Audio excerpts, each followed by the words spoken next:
Yes everyone. So last time हम लोगों ने RBI के ऑब्जेक्टिव्स और RBI रिलेटेड थोड़ा बहुत पढ़ा था और मैंने आपको IFS रिलेटेड ओवरव्यू दिया था कि आप क्या क्या पढ़ोगे इसके अंदर। कैपिटल मार्केट क्या है, मनी मार्केट क्या है, इंटरमीडिएटरीज कौन से है, कितने हैं, राइट। सो अभी हम लोग फटाफट से RBI रिलेटेड पढ़ लेते हैं, इसके फंक्शंस, ठीक है। फिर सेबी रिलेटेड पढ़ेंगे हम लोग। चलो, सो आरबीआई जनरली आप लोगों ने मुझे बताया था कि आरबीआई क्या काम करती है, to issue the legal money, ठीक है। तो सबसे पहला तो यही आ जा रहा है आपका कि to issue the legal money. लेकिन क्या करेंसी इशू करती जाती है? ऐसा थोड़ी होता है भाई, कुछ ना कुछ तो सामने उसको रिजर्व्स क्रिएट करने पड़ते हैं ना, because for RBI currency issue करना that is actually the liability, ठीक है। तो सामने उसको कुछ ना कुछ रिजर्व्स, कुछ ना कुछ असेट्स रखने ही पड़ते हैं, तो वो करेंसी इशू कर सकता है, ठीक है, आरबीआई। सो यहाँ पे आपको डिफरेंट पैटर्न्स दिए हुए, डिफरेंट सिस्टम्स दिए हुए जो फॉलो होते थे। तो सबसे पहले फॉलो होता था 100% रिजर्व सिस्टम, ठीक है। मैं एक बार खाली टॉपिक लिखूं, फंक्शंस ऑफ आरबीआई। सबसे पहला टू इशू लीगल मनी, ठीक है, टू इशू लीगल मनी। इसके अंदर सबसे पहला चलता था 100% रिजर्व सिस्टम। इस वक्त क्या होता था, देखो जितनी भी करेंसी अगर इशू करनी होती थी आरबीआई को, जितने भी रुपीस की, तो सामने उतने ही अमाउंट का क्या रखा जाता था, गोल्ड रखा जाता था, ठीक है, पूरा का पूरा। तो देखो वही चीज यहाँ पे भी लिखी हुई है, गोल्ड स्टैंडर्ड भी इसको कहा जाता था इवन। बट ये प्रेजेंट टाइम पे ऐसा सिस्टम नहीं चल रहा है, ये पहले के टाइम पे हुआ करता था। फिर फिक्स प्रपोर्शन सिस्टम आया। तो फिक्स प्रपोर्शंस में भी यहाँ पे क्या था कि गवर्नमेंट सिक्योरिटीज, मतलब गवर्नमेंट शेयर्स या बॉन्ड्स वगैरह सामने, मतलब करेंसी जितनी भी इशू करनी हो उससे सिमिलर अमाउंट में या तो गोल्ड या तो गवर्नमेंट सिक्योरिटीज रखना पड़ता था कुछ फिक्स्ड प्रपोर्शन में, राइट। बट ये सिस्टम भी नहीं चलता, ये सिस्टम इंग्लैंड में चलता है, यहाँ पे लिखा हुआ है। फिर है प्रपोर्शनेट रिजर्व सिस्टम। तो प्रपोर्शनेट रिजर्व सिस्टम में क्या बताया है कि फिक्स परसेंटेजेस चलते थे, प्रीशियस कुछ मेटल्स रखने पड़ते थे एज अ रिजर्व। जितना भी आपको करेंसी इशू करना हो, जितना भी प्रपोर्शन में आपको करेंसी नोट्स इशू करने हो, तो ये सिस्टम चलता है यूएसए और ऑस्ट्रेलिया में। और हमारे इंडिया में करंटली जो चल रहा है that is minimum reserve system, और ये मिनिमम रिजर्व सिस्टम आया था 1956, ठीक है। और यहाँ पे मिनिमम रिजर्व सिस्टम में क्या बताया है कि मिनिमम हम लोगों को 200 करोड़, देखो अमाउंट लिखी हुई है यहाँ पे, कि आरबीआई को अगर इश्यू करने हैं करेंसी तो उसको 200 करोड़ क्या रखना पड़ेगा, रिजर्व्स रखने पड़ेंगे।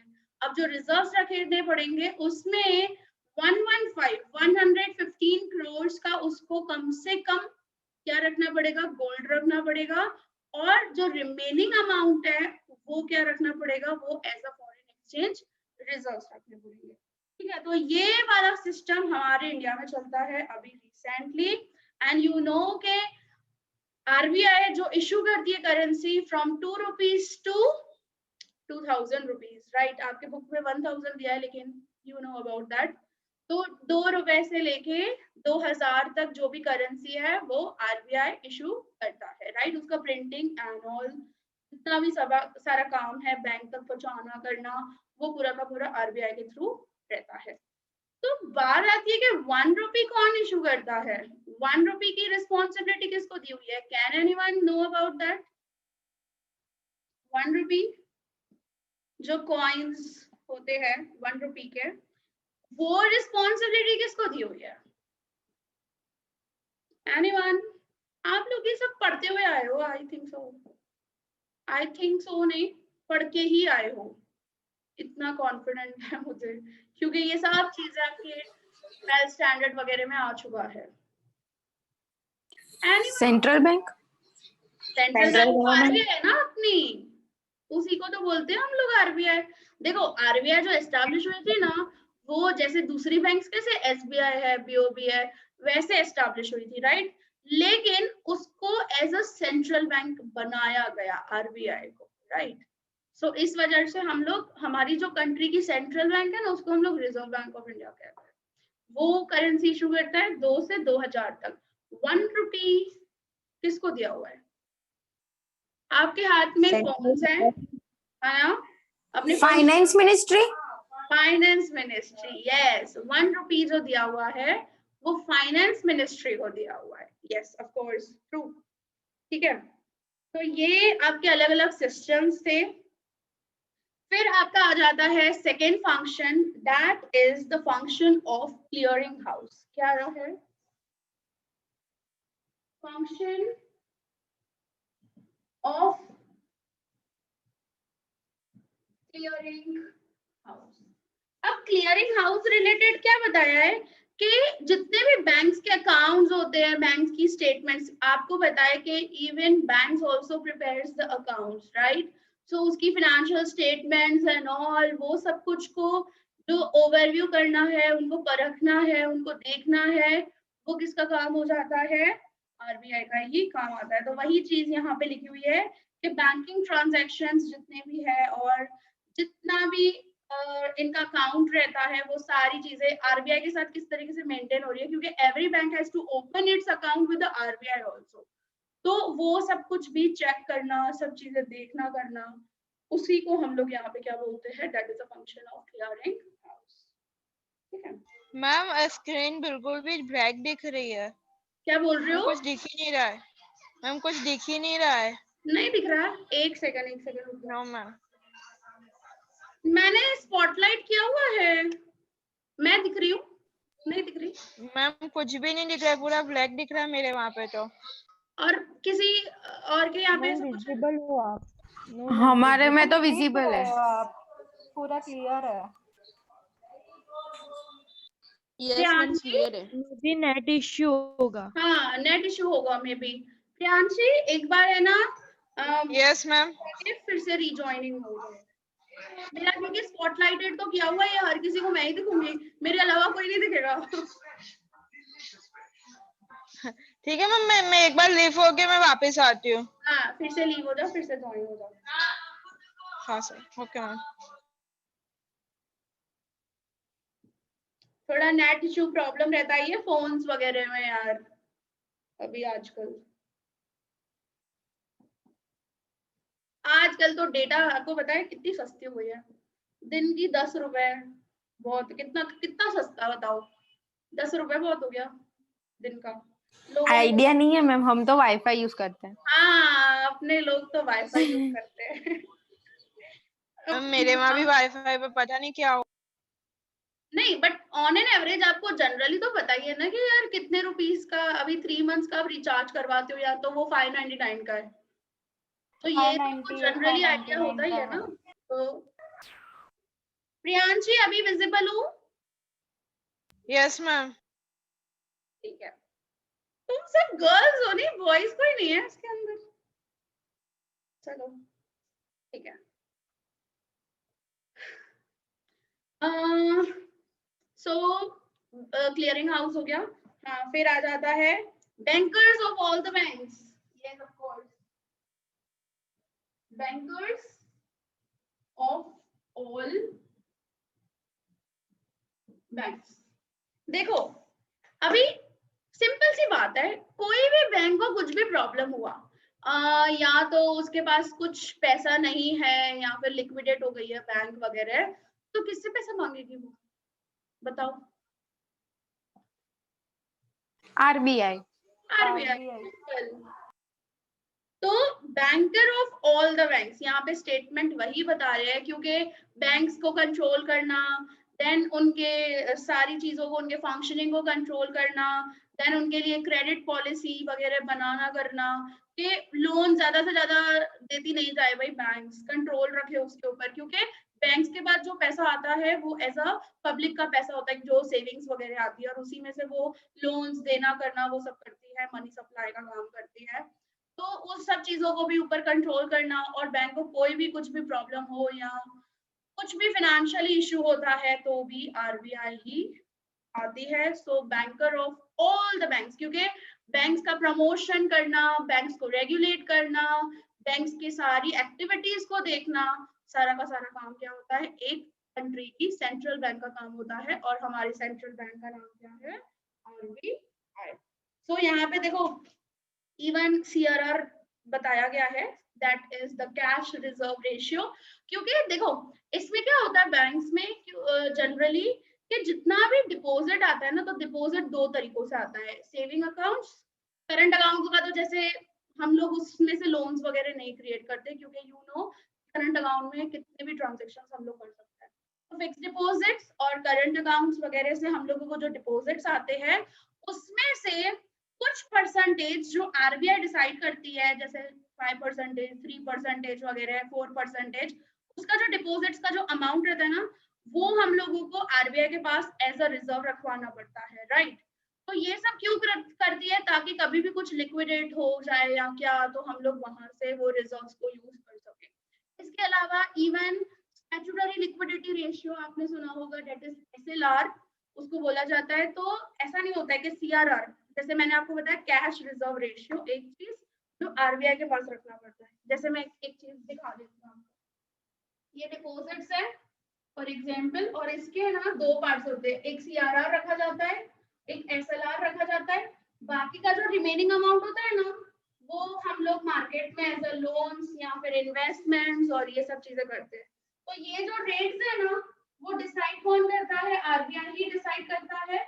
लेकिन सीआरआर जो है वो आरबीआई के पास रखना पड़ता है, और एसएलआर जो है वो बैंक्स को जितना भी परसेंटेज, अभी जैसे करंटली चल रहा है 18% के आसपास एसएलआर, ठीक है, और सीआरआर चल रहा है 3%। तो जो एसएलआर है वो बैंक्स को अपने पास रखना पड़ता है, जितना भी परसेंटेज। अभी जैसे मैं एग्जांपल ले लूं, 1000 रुपए डिपॉजिट आया, ठीक है, 1000 का 3% कर दो, ठीक है, 1000 का 3% करोगे तो कितना आएगा, जनरली 30,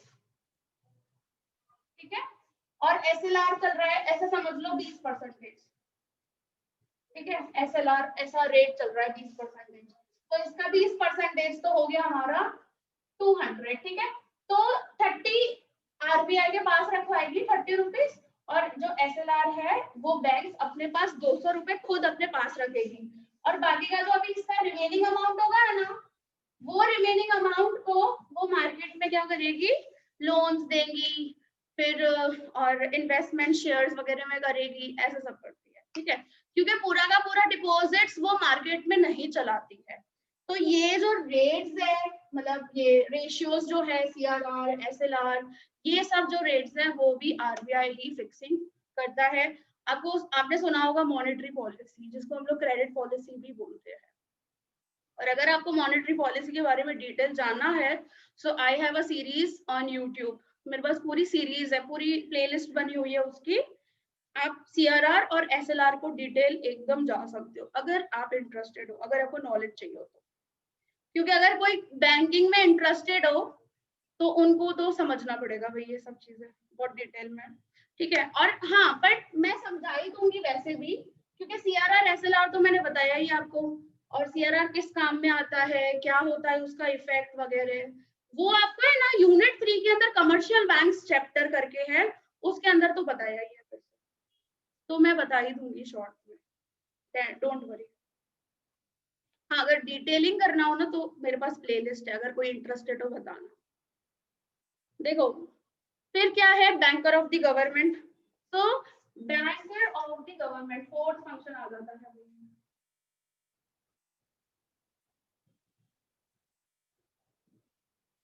तो गवर्नमेंट की बैंक कौन, आरबीआई, सेंट्रल बैंक हमारी। तो गवर्नमेंट जितने भी काम करती है, पेमेंट्स करती है, या फिर कुछ लोन्स इशू करती है गवर्नमेंट, या फिर उसको लॉन्ग टर्म उसको लोन्स चाहिए होते हैं खुद को, या फिर कुछ फॉरेन एक्सचेंज वगैरह उसको कुछ सेल बाय करना हो, तो वो सब कुछ मैनेज कौन करता है, पूरा गवर्नमेंट के, मतलब RBI can be called as an agent of the government, can be called as an adviser of the government, ठीक है, तो ये भी बोला जाता है इवन। सो इकोनॉमिकल और फाइनेंशियल मैटर्स रिलेटेड जितने भी ट्रांजेक्शंस होते हैं गवर्नमेंट के, the overall all the transactions are managed by RBI, ठीक है, except Jammu Kashmir, but Jammu Kashmir is actually nowadays included in our India. तो ये सब थोड़े प्रोविजंस चेंज हो गए हैं, राइट। फिर आ जाता है maintaining stability of foreign exchange.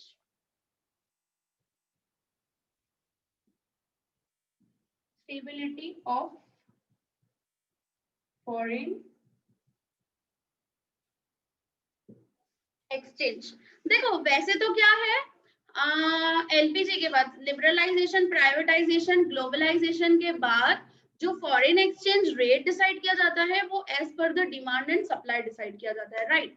लेकिन कभी कभार उस चीज को स्टेबल रखने के कि हमारी इंडियन करेंसी की वैल्यू बहुत ज्यादा डाउन नहीं हो जाए, मतलब डाउन हो जाना मतलब $1 इक्वल्स टू 80, 90 नहीं हो जाए भाई, तो उसमें बीच में आती है आरबीआई भाई उसको कंट्रोल करने के लिए। डायरेक्टली कंट्रोल नहीं करती है, इनडायरेक्टली जाके कंट्रोल करती है, कुछ परचेजिंग सेलिंग गवर्नमेंट सिक्योरिटीज के साथ कुछ ऐसा करती है, वो आप डिटेलिंग अगर इसके रिलेटेड पढ़ोगे क्योंकि एक एक टॉपिक का डिटेलिंग है, ठीक है, बट आपके बुक में इतना डीप नहीं गए हैं, ओवरव्यू करके छोड़ दिया हुआ है।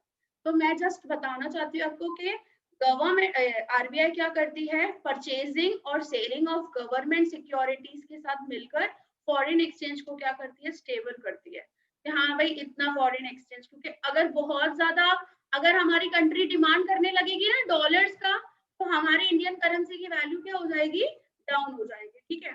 तो बहुत सब चीजों को मैनेज करना पड़ता है, रेट्स को मैनेज करना पड़ता है, ठीक है, और कभी बीच में आरबीआई घुसती है ना, तो उसको हम लोग क्या बोलते हैं बताओ, मैनेज फ्लोटिंग करना बोलते हैं। ये फॉरेन एक्सचेंज को जो ये स्टेबिलिटी करने के लिए आरबीआई को कभी कभी बीच में आना पड़ता है, जिसको मैनेज फ्लोटिंग भी बोला जाता है और डर्टी फ्लोटिंग भी बोला जाता है। तो ये स्टेप बाय स्टेप सब चीजें सीखोगे, जैसे सेमेस्टर 5 के अंदर भी चीजें हैं, सेमेस्टर 4 के अंदर भी बहुत सारी चीजें इकोनॉमिक्स में बताई हुई है। वैसे ये आईएफएस में बोल रहे हैं क्योंकि इंडियन फाइनेंशियल सिस्टम है, but these all are the parts of the economics, ठीक है। तो ये चीज आ जाती है स्टेबिलिटी मेंटेन करने के लिए, और even India is also member of the IMF, ये सब 1946 में मेंबर बना था आईएमएफ का, ठीक है। और चीजें बस कंट्री की करेंसी को कैसे स्टेबल रखना है उसके रिलेटेड आरबीआई काम करती है, दैट्स इट, इतना ही बताया है आपको। फिर है advances to agriculture, advances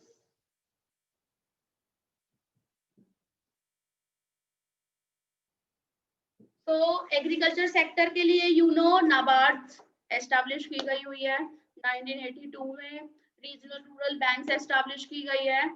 directly RBI नहीं काम करता है, बट इनडायरेक्टली क्योंकि नाबार्ड को रेगुलेट करना और कंट्रोल करना और उसके ऊपर नजर रखना वो पूरा का पूरा आरबीआई ही करता है। तो हम लोग बोल सकते हैं कि एग्रीकल्चर रिलेटेड फाइनेंसिंग, उनके रिलेटेड कुछ पॉलिसीज, कुछ स्ट्रेटेजीज डिसाइड करना, बिकॉज कि फार्मर्स रिलेटेड आजकल बहुत ज्यादा फाइनेंसिंग फैसिलिटीज की जा रही है, क्यों, क्योंकि प्रोडक्टिविटी बढ़ानी है। Agriculture sector is the backbone of India, you know about that, ठीक है। तो प्रॉपर तरीके से बहुत सारी cooperative banks, regional rural banks, खेती बैंक, ऐसी लैंड डेवलपमेंट बैंक्स, और जो मैंने नाबार्ड बताया that is a national bank for agriculture and rural development.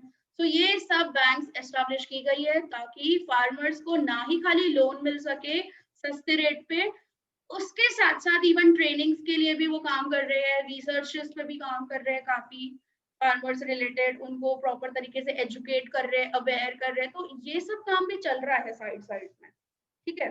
तो बहुत सारी ऐसी बैंक्स डेवलप की गई है, देखो नाम लिखा हुआ है आपके इसमें, लैंड डेवलपमेंट बैंक्स, और नाबार्ड भी इवन बताया हुआ ही है।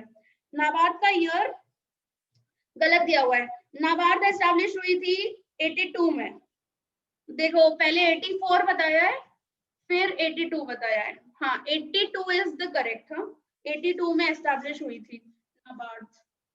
ओके, सो देखो लिखा हुआ ही है ना, इसके साथ ARDC इज ऑल्सो अमालगेट, भाई वो भी उसके साथ मिक्स हुई और काम करने लगे। आजकल तो बहुत कुछ किया जा रहा है फार्मर्स रिलेटेड, लेकिन तो भी फार्मर्स लोग हैं ना खुश नहीं होने वाले हैं, रो रो करते रहते हैं सारी दिन, कितना भी कुछ भी कर लो उनके लिए।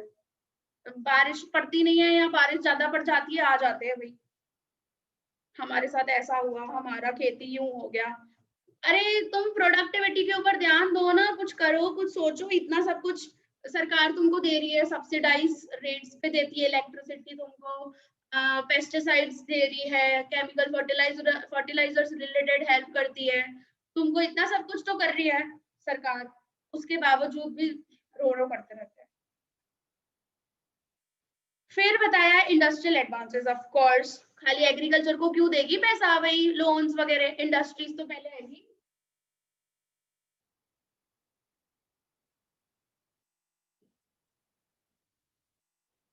तो इंडस्ट्रियल एडवांसेस में भी आप देख सकते हो यहाँ पे unit trust of India, so UTI जिसको कहा जाता है, और यूटीआई की मदद से ही म्यूचुअल फंड कंपनीज की शुरुआत हुई थी।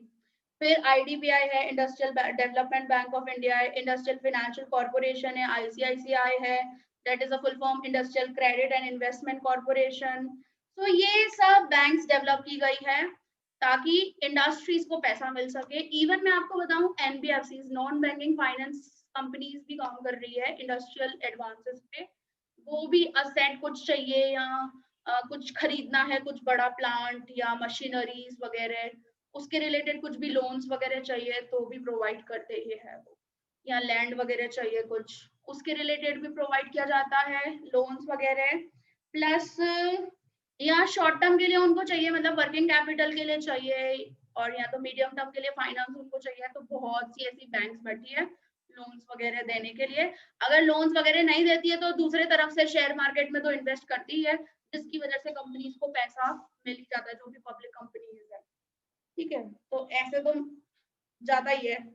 सो ये सब चीजें डेवलप की है, ये ना बिग हैवी इंडस्ट्रीज रिलेटेड बताया है।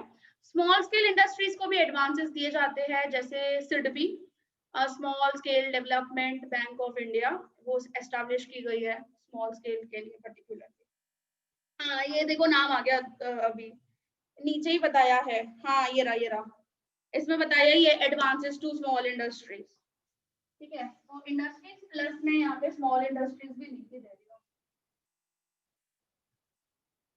क्योंकि एक जनरल सी बात है, आरबीआई पूरे इंडिया की सेंट्रल बैंक है, और सेंट्रल बैंक का काम क्या होता है भाई, मनी सप्लाई को कंट्रोल करना। अब मनी सप्लाई जितने से कनेक्टेड होगा उतनों के बीच में ही आएगी, उसके काम होंगे ही होंगे, उसकी एक्टिविटीज होगी, एक जनरल सा वो है।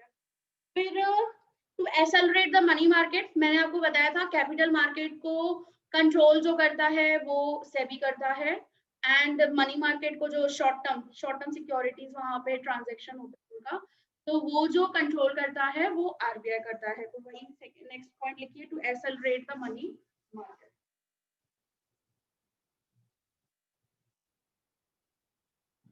क्या है यार, हाँ एक second,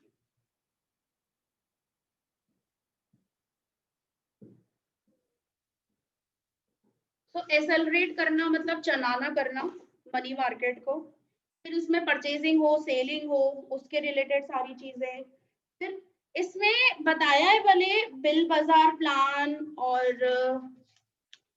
export bill market plan, but ये सब है ना इतने ज्यादा अभी नहीं चलते, क्योंकि अभी मैंने आपको वो 5 चीजें बताई थी ना, ट्रेजरी बिल्स, फिर commercial papers, commercial bills, call money market, ऐसी सब चीजें मनी मार्केट के अंदर अभी बहुत ज्यादा चलती है। ये पहले के टाइम पे बहुत चलता था, इनमें भी यही था कि कुछ पैसों, अगर 90 डेज, ये शॉर्ट टर्म ही होता था मनी मार्केट के अंदर, 90 दिनों के लिए पैसा चाहिए या फिर 120 दिन के लिए पैसा चाहिए या क्या, ऐसा सब होता था। तो मतलब डिस्काउंटिंग्स पे मिलते थे पैसे वगैरह, ये सब वही जस्ट बताया, लेकिन अभी इतना करंटली ये सब चीजें नहीं चलती है, ये पुरानी बुक है, आपको पता है मैंने खुद ने भी यही बुक पढ़ी है। फिर है बैंकिंग डेवलपमेंट, सो बैंकिंग सेक्टर का डेवलपमेंट करना, क्रेडिट कंट्रोल करना, एक सेकेंड, क्रेडिट कंट्रोल करना। मैंने आपको बताया कि क्रेडिट पॉलिसी जिसको हम लोग बोलते हैं मॉनेटरी पॉलिसी, वो आरबीआई हर एवरी 6 मंथ्स में और क्वार्टरली भी पब्लिश करता है रेट्स वगैरह, जैसे मैंने आपको बताया ना सीआरआर, एसएलआर। इसी तरीके से repo rate, reverse repo rate, bank rate, open market operations, और बहुत सारे ऐसे टूल्स है, बहुत सारे ऐसे इंस्ट्रूमेंट्स है जिससे बैंकिंग सेक्टर के रिलेटेड क्रेडिट, मतलब जो भी वो लोन्स एडवांसेस प्रोवाइड करता है बैंक, उसको कंट्रोल किया जा सकता है। तो ये जो पॉलिसी, मॉनेटरी पॉलिसी जो बनाता है ना, वो भी आरबीआई बनाता है, ठीक है। तो ताकि वो क्रेडिट कंट्रोल कर सके। और credit control, credit creation and all, ये सब चीजें क्या होती है वो मेरे साथ आप पढ़ोगे ऑलरेडी इसी के अंदर, तो मैं इतना डीप नहीं जा रही अभी, ठीक है। एंड दैट्स इट, खत्म हो गया वही। सो टोटल आप इतनी भी लिख कर आओगे तो बहुत इनफ है यार, 8 जितनी तो दैट्स इट। फिर आ जाता है आपका सेबी। तो सेबी का मैं जनरल इंट्रोडक्शन ले लेती हूँ, और फिर उसके जो फंक्शन, उसके पावर्स इतने इंपॉर्टेंस नहीं है। मोस्ट आईएमपी जो क्वेश्चन है ना, वो फंक्शंस ऑफ सेबी है, ठीक है। तो फंक्शंस ऑफ सेबी हम लोग नेक्स्ट लेक्चर में उसको डिस्कस करेंगे। तो जनरल ओवरव्यू दे देती हूँ because I have only 8 minutes. So SEBI related यहाँ पे क्या बताया, you know the full form of SEBI, that is a securities exchange board of India. SEBI को क्यों आना पड़ा, व्हाई, क्यों ऐसा गवर्नमेंट ने सेटअप करने की कोशिश की, because it's a government body, ठीक है। तो क्या होता था पहले के टाइम पे, फिर बहुत सारे गलत तरीके से शेयर मार्केट में स्पेक्यूलेटिव ट्रांजैक्शंस होते थे, फिर या तो अनऑर्गेनाइज्ड इन्वेस्टमेंट एडवाइजर्स होते थे, वो सही तरीके से बताते नहीं थे कुछ भी, फिर बहुत ज्यादा प्रीमियम बढ़ जाता था न्यू इश्यू वगैरह पे, फिर यहाँ तो डीले हो जाती थी अलॉटमेंट में, यू नो अबाउट दैट के आप अभी कर रहे हो सब चीजें, I think so, valuation of shares और वैल्यूएशन ऑफ गुडविल, शेयर्स वगैरह तो जनरल आपको आइडिया होगा कि एप्लीकेशन मनी हमारे पास आती है, उसके बाद अलोकेट किया जाता है, राइट। तो अलॉटमेंट या फिर रिफंड ऑफ मनी में, और पहले तो कंप्यूटराइज नहीं होता था ना, ऐसे पेपर्स होते थे, पेपर्स ऐसे फाइलें बनानी पड़ती थी हम लोगों को, और ऐसे पेपर्स जनरली होते थे, तो बहुत डीले काम होते थे सब चीजें। तो और इनसाइडर ट्रेडिंग क्या होती है जनरली, जैसे बोर्ड ऑफ डायरेक्टर्स को पता हो कि भाई अभी है ना क्या करना है, उनको खुद को फायदा करवाना हो, क्योंकि बोर्ड ऑफ डायरेक्टर्स भी कंपनी के शेयर्स तो परचेज करते ही है, तो खुद को प्रॉफिट हो सके वो क्या कर देते, अचानक से सेल कर डालेंगे, प्राइस अच्छा चल रहा है मार्केट में, अचानक से सेल कर डालेंगे, क्योंकि उनको कंपनी के अंदर की सारी चीजें पता होती है। तो ये इनसाइडर ट्रेडिंग बोलते हैं कि चालाकी से उन्होंने क्या किया, पूरे मार्केट में बोर्ड ऑफ डायरेक्टर्स ने शेयर्स बेच डाले, तो उसका मार्केट में प्राइस डाउन हो गया। अब मार्केट में प्राइस डाउन हो गया तो इन्वेस्टर्स भी बेचने लगे, फिर सस्ते हो गया, शेयर का प्राइस एकदम लो हो गया, फिर वरी क्या करेंगे, ये सब जो भी बोर्ड ऑफ डायरेक्टर्स वगैरह होंगे वो खरीद लेंगे, ऐसा सब करते थे ये लोग, तो ये गलत है ना एकदम।